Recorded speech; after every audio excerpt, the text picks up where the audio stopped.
제가 전에 부목사로 이제 한참 사역을 하면서 탈진 상태에 이제 간 적이 있습니다. 그러니까 교회 부목사이기 때문에 사역은 계속 해야 되는데 제가 탈진이 된 거예요. 그만둘 수도 없고.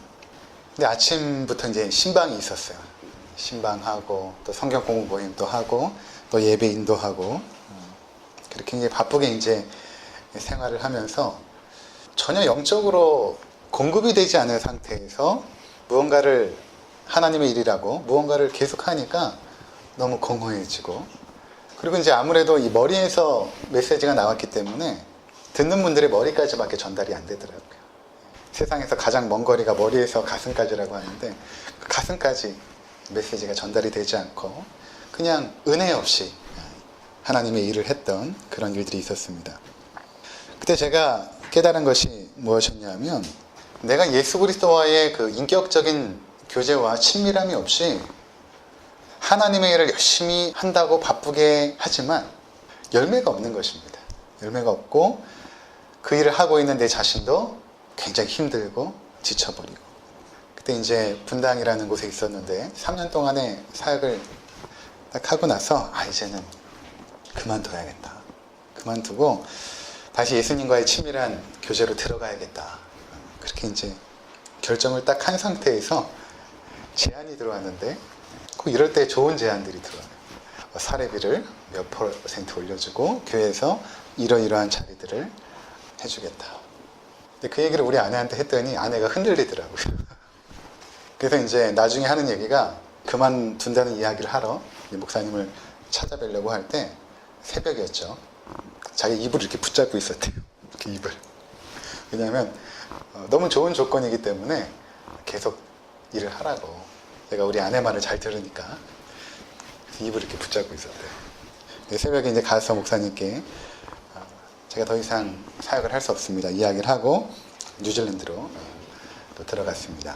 우리가 신앙생활을 하면서 은혜 감격이 사라지고 의무와 형식이 남는 가장 중요한 이유는 무엇인가 하면 예수 그리스도와 인격적인 그 관계, 그 교제가 멀어졌기 때문에 그렇습니다. 오해하는 것 중에 하나가 무엇인가 하면, 신앙생활을 잘하는 것이 무언가 교회 일에 부지런하고 한 열심을 내고 그것이 신앙생활을 잘하는 것이라고 착각할 때가 많이 있습니다. 물론 중요하죠. 하지만 예수 그리스도와의 인격적인 교제 없이 아무리 교회를 많이 하고 바쁘게 한다고 하여도 그것은 사실은 하나님과 전혀 관계가 없고, 뿐만 아니라 열매를 맺을 수도 없습니다. 내 안에 열매도 나타나지 않고, 그리고 그 일을 통하여서도 열매가 나타나지 않아요. 그래서 오늘 우리가 이 본문의 비유, 예수님과 우리 사이를 포도나무와 가지라고 말씀을 하시는데, 이 비유를 통해서 정말 기독교 신앙에 있어서 그 주님과의 인격적인 만남이 얼마나 중요하고, 그것을 통해서 우리가 열매 맺는 것이 또 얼마나 아름다운 일인가를 한번 살펴보는 시간이 되었으면 좋겠습니다. 첫 번째로 우리가 이 말씀을 통해서 깨닫게 되는 것은 무엇인가 하면 아주 간단하죠. 예수님이 포도나무이고 우리가 가지라는 것입니다. 15장 5절을 한번 보시기 바랍니다. 요한복음 15장 5절을 보시면 나는 포도나무요 너희는 가지라, 이렇게 말씀하시죠. 나는 포도나무요 너희는 가지라. 그런데 1절을 한번 보시면 나는 참 포도나무요 말씀하십니다. 참 포도나무요. 왜 그냥 포도나무라고 하시면 될 것을 나는 참 포도나무다 그렇게 말씀하셨을까요? 참 포도나무다. 그 이유는 이렇습니다. 구약 성경에서 이 포도나무 또는 이 포도원은 하나님의 선택받은 이스라엘 백성들을 상징하였습니다. 그 당시에 유대 민족에게 포도나무 하면 하나님의 선택받은 백성, 그렇게 인식을 했습니다. 구약에 여러 가지 말씀이 있는데 제가 몇 가지만 추려봤습니다. 이사야 5장 7절에 보니까 무릇 만군의 여호와의 포도원은 이스라엘 족속이요 그가 기뻐하시는 나무는 유다 사람이라, 이렇게 말씀하시죠. 예레미야 2장 21절 내가 너를 순전한 참 종자 곧 귀한 포도나무로 심었거늘 내게 대하여 이방 포도나무의 악한 가지가 되면 어찌 됨이냐. 하나님께서 이스라엘 백성들을 포도나무라고 부르십니다. 시편 80편 8절에도 주께서 한 포도나무를 애굽에서 가져다가 민족들을 쫓아내시고 그것을 심으셨나이다. 시편의 기자가 시를 아름답게 기록할 때에 가나안 땅에 있는 이스라엘 백성, 하나님의 선택을 받아서 가나안 땅에 들어간 이스라엘 백성을 하나님께서 심겨다 놓은 포도나무라고 비유하고 있다는 것입니다. 근데 이렇게 포도나무에 대한 이야기들을 쭉 제가 정리를 해보니까 어떠한 공통점이 나오냐면, 내가 너희를 선택한 귀한 하나님의 백성으로 만들었는데 너희가 나를 계속해서 배역하여 떠났다는 것입니다. 내가 너를 정말로 아름다운 포도나무로 가꾸려고 했는데 너희들은 배역하여 떠나버리고 예레미야 2장 21절처럼 악한 가지가 되어버렸다. 이렇게 말씀하고 있다는 것입니다. 그래서 예수님께서 자신을 내가 참 포도나무다 라고 할 때, 여기서는 에고 에이미 문형이 나오는데 7번 나온다고 말씀하지 않았습니까? 요한복음에 나는 부활이요 생명이다. 이런 7가지의 표현들. 나는 선한 목자다. 이럴 때 나는 누구이다 라는 그 표현이 구약에서 하나님께서 자신을 모세에게 계시하실 때 나는 스스로 있는 자니라 라는 문구하고 똑같거든요. 그래서 예수님께서 나는이라고 말씀하실 때는 그 하나님의 전지전능한 그분으로서 나는 이러한 자다라고 말씀하시는 것입니다. 그러니까 예수님께서 나는 참 포도나무요 라고 할 때는 첫 번째로 내가 구약에서 이스라엘 민족을 출애굽하여서 인도했던 그 창조주 하나님. 그런데 그 창조주로서 포도나무로서 너희에게 있다라는 것입니다. 참 포도나무라는 것은 그 하나님께서 이스라엘 백성을 참 포도나무로 삼기를 원했지만 결국 실패하였지만 바로 내가 하나님이 보내신 아들로서 진정한 그분의 백성의 대표다라고 말씀하시는 것입니다. 하나님 나라의 백성의 그 대표. 그분이 바로 예수님임을 말씀하고 있다는 것입니다. 그래서 너희가 그 참 포도나무인 진정한 하나님의 백성인 나와 함께 거하게 되면 너희 또한 참 포도나무가 된다. 너희도 진정한 하나님의 백성이 된다. 라는 의미를 이 본문이 담고 있는 것입니다. 자, 그래서 우리가 구원이 무엇인가, 또는 영생이 무엇이고 하나님의 백성의 삶이 무엇인가 라고 할 때 이 포도나무의 비유를 생각하면 많은 것들이 이해가 되어집니다. 그것은 어떤 것이냐면 예수 그리스도가 포도나무로 이렇게 있고 우리가 가지로 있는 것입니다. 가지의 생명은 어디로부터 오냐면 이 대지를 통해서 나무가 흡수하여 그 생명을 가지에 주는 것입니다. 우리가 구원을 받은 것은 바로 예수 그리스도라는 이 나무에 접붙여지는 것입니다. 붙는 것입니다. 그러면 그 대지의 생명력과 그 기운과 그 수분들이 가지에게 들어오는 것이죠. 그래서 자연스럽게 열매를 맺혀지게 되는 것. 이 열매라는 것은 하나님의 백성으로 살아가면서 예수 그리스도를 통하여 우리 가운데 주시는 은혜의 모습을 말하는 것입니다. 이것이 나중에 갈라디아서에 가면 성령의 열매로 사랑과 희락과 화평과 온유와 절제와 충성, 이런 9가지 열매들이 쭉 기록이 되어 있지만 그것뿐만 아니라 하나님의 백성으로서 예수 그리스도를 통하여 주시는 여러 가지 은혜들, 그것이 열매로서 나타나는 것이죠. 예를 들어서 가장 성경에서 많이 말하고 있는 열매는 사랑이죠. 사랑의 열매가 나타나고 또 기쁨의 열매, 겸손의 열매, 이러한 열매들이 나타난다는 것입니다. 그래서 바울은 바로 이렇게 포도나무에 접붙여진 하나님의 백성들의 모습을 어떻게 표현하고 있냐면 골로새서 2장 19절에 온몸이 머리로 말미암아 마디와 힘줄로 공급함을 받고 연합하여 하나님이 자라게 하심으로 자라느니라, 이렇게 말씀하십니다. 예수 그리스도가 머리가 되고 우리가 각 지체가 되어서 하나의 몸을 이루는 그러한 유기체로서 성도와 그리스도를 표현하고 있죠. 마찬가지로 포도나무와 가지도 그런 맥락에서 이해하면 된다는 것입니다. 자, 두 번째 우리가 살펴볼 것은 이러한 연합을 통해서 이루어지는 그 결과죠. 방금 말씀드렸다시피 그것은 열매입니다. 그래서 5절을 한번 보시기 바랍니다. 요한복음 15장 5절.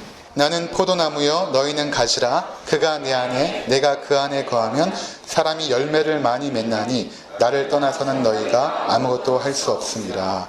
아멘. 이 연합의 결과는 열매입니다. 사랑, 기쁨, 겸손, 섬김 등 하나님께 속한 아름다운 열매들이 맺혀지기 시작하는 것입니다.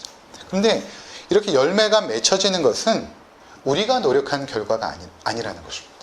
우리가 사랑하기 위해서 막 노력해서 어떤 결과가 맺혀지거나 아니면 겸손하기 위해서 스스로 노력하는 그런 것이 아니라 자연스럽게 맺혀지는 것. 내가 예수 그리스도 안에 거함으로 자연스럽게 맺혀지는 열매라는 것입니다. 가지가 열매 맺기 위해서 노력하지 않죠. 그냥 붙어 있으면 되는 것입니다. 마찬가지로 성도들에게 있어서 열매를 맺기 위해 해야 할 일은 주님께 붙어 있는 것입니다. 그러니까 우리가 막 열심히 뭔가를 노력해서 열매를 맺히려고 하면 할수록 처음에는 열정도 있고 처음에는 은혜에 대한 감격이 있으니까 잠깐 동안 열매가 보이는 것 같아요. 우리 삶에 기쁨도 있고 우리 삶에 사랑도 나오고 그런데 그러한 열정과 감동들이 사라지고 나면 나중에 지쳐버리고 말죠. 이번에 이제 독서 모임 할 책을 이렇게 쫙 보다 보니까 탈진에 대한 이야기가 나오더라고요. 이런 말을 그 작가가 하고 있어요. 탈진이라는 것은 나에게 없는 것을 주려고 할 때 나타나는 현상이다. 이렇게 말하고 있더라고요. 정말 맞는 말 같아요. 나에게 에너지도 없고 사랑도 없고 능력도 없는데 뭔가를 계속 주려고 할 때 나타나는 그 현상. 그러니까 우리의 자원은 한정되어 있잖아요. 내 사랑도 그렇고 내가 가지고 있는 어떤 기쁨의 요소도 그렇고 한정되어 있습니다. 제한되어 있습니다. 예수 그리스도에게서 나오는 그 사랑과 기쁨, 온유, 겸손 이런 것들은 결코 시들지가 않는 것입니다.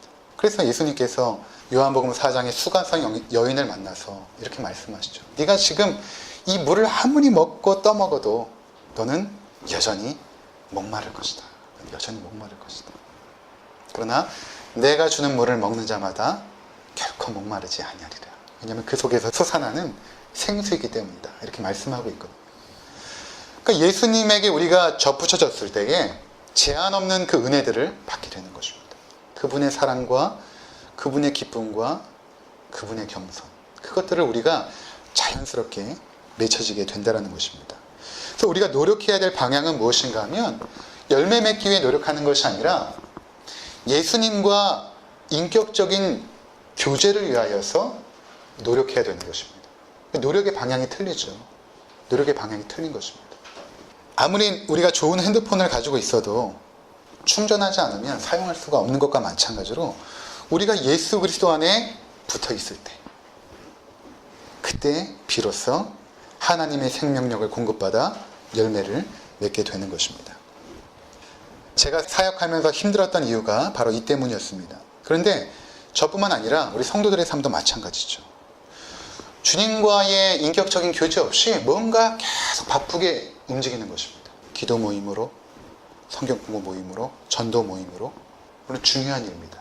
그런데 더 중요한 것은 주님과의 교제예요. 주님과의 교제입니다. 이것을 위해서 우리가 애쓰고 힘써야 된다는 것입니다.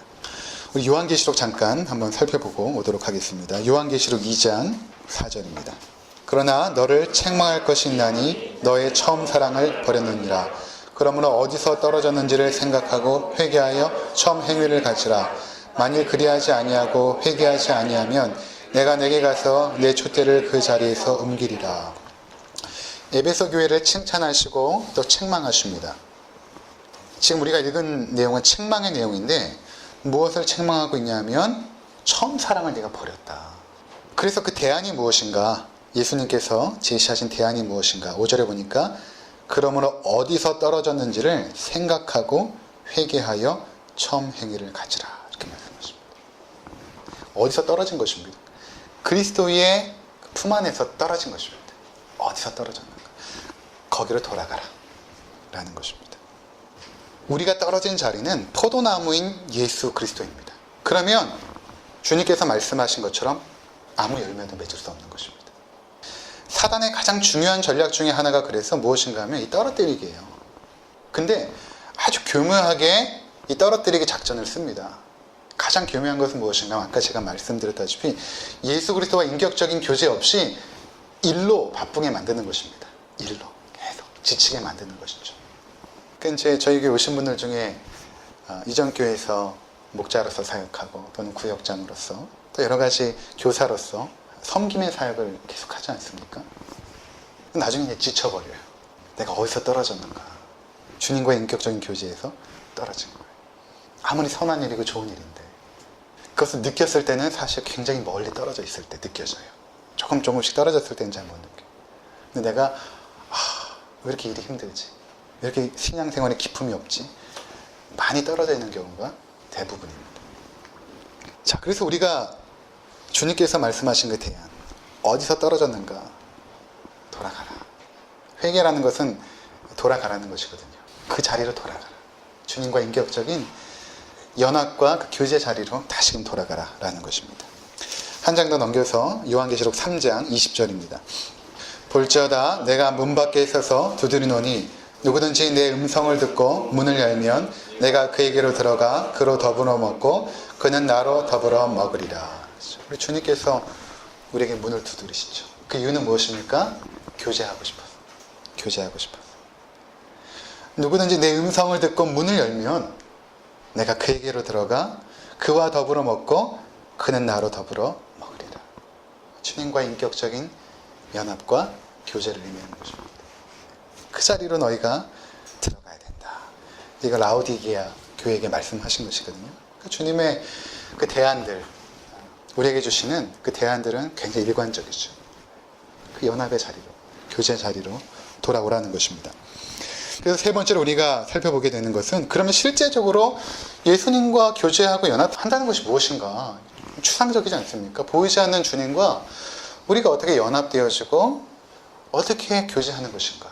어떻게 우리의 마음을 열고 주님을 모셔드리고 주님과 함께 더불어 먹고 더불어 나누는 것은 실제적으로 우리의 삶 가운데 어떻게 나타나는가 하는 것입니다.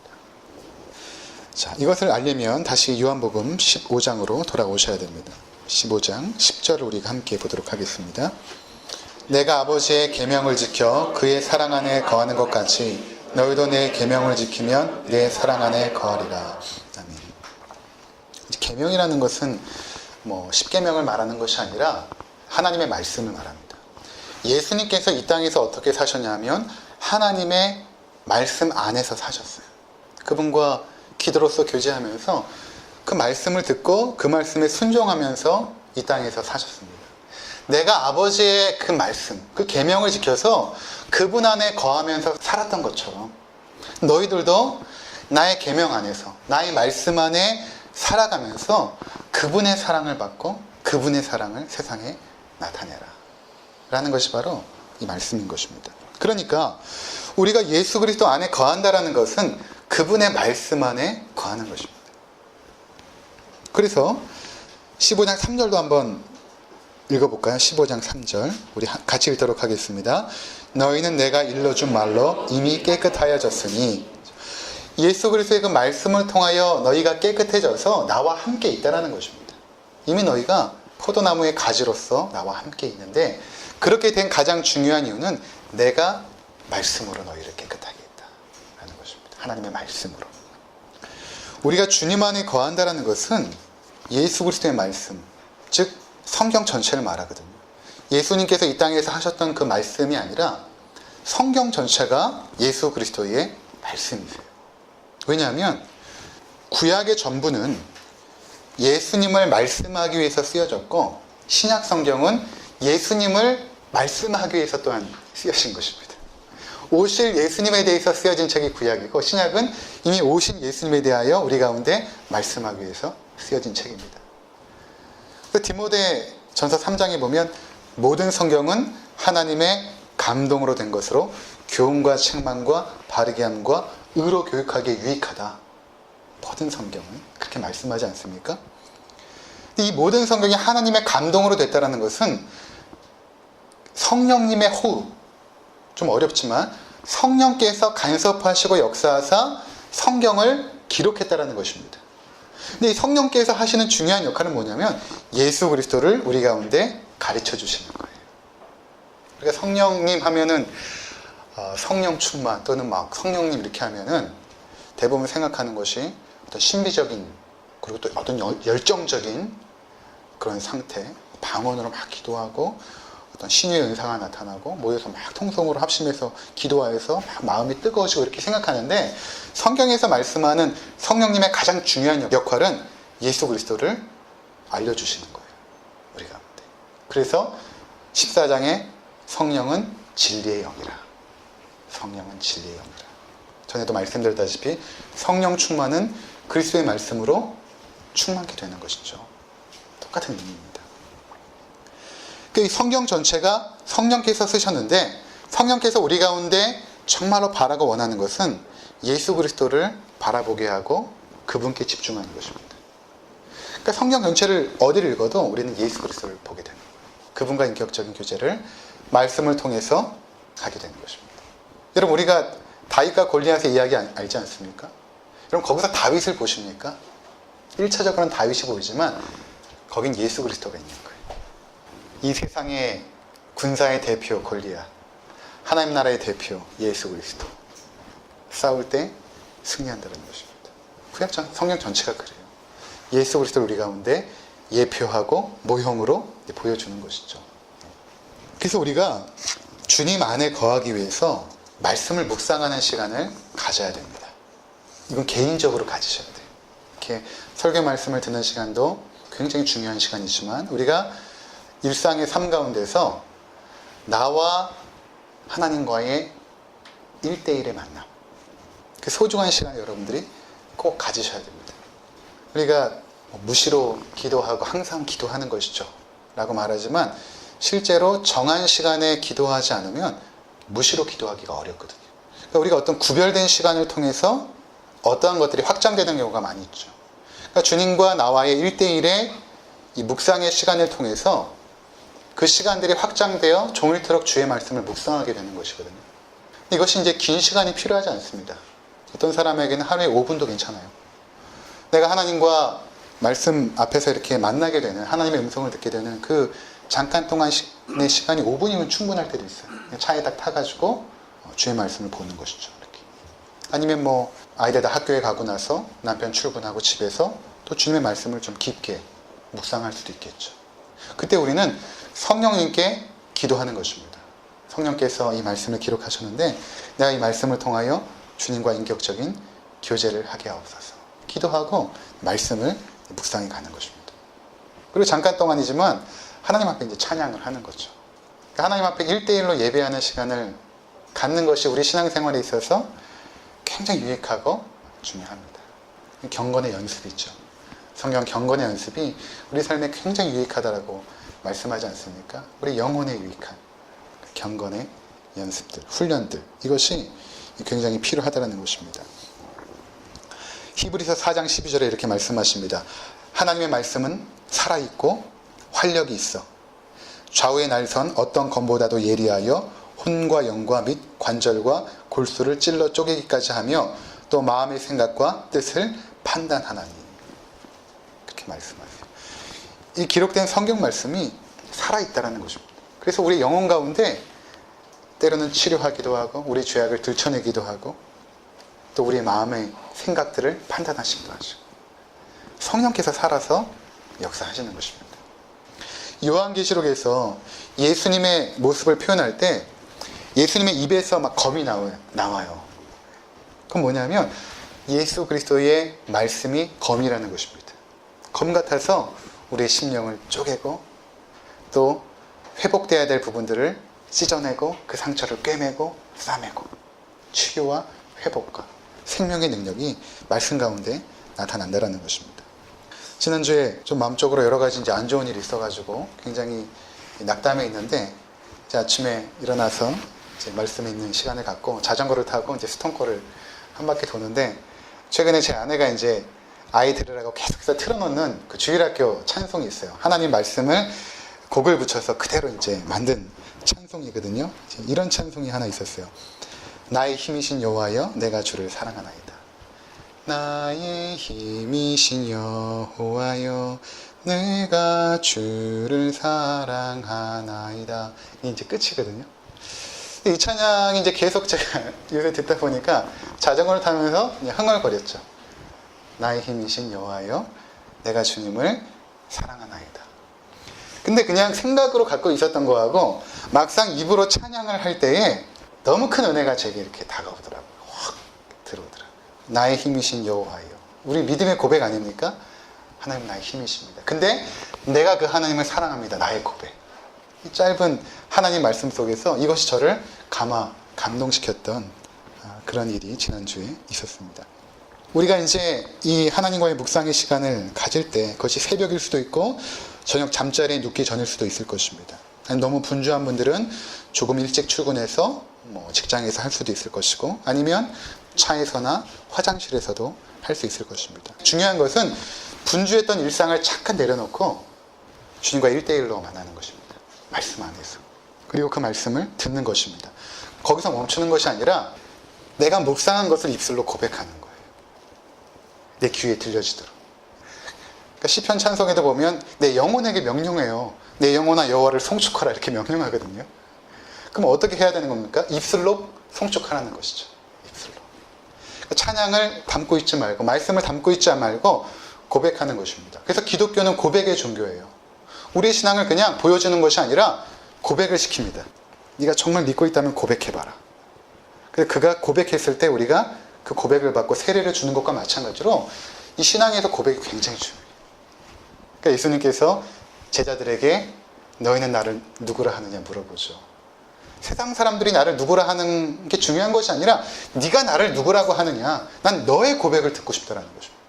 또 이 베드로가 주는 그리스도시요 살아계신 하나님의 아들입니다. 고백하지 않습니까? 그러니까 우리의 고백이 나의 고백이 중요한 것입니다. 내가 주일날 설교 들었던 그 하나님이 아니고 그 주님이 아니고 내가 책에서 봤던 그 주님이 아니고 나의 주님을 고백하는 것입니다. 내가 묵상하고 내가 인격적으로 만나고 내가 고백할 그 주님, 그 분을 여러분의 입술로 한번 고백해 보세요. 나의 힘이신 여호와여, 내가 주님을 사랑합니다.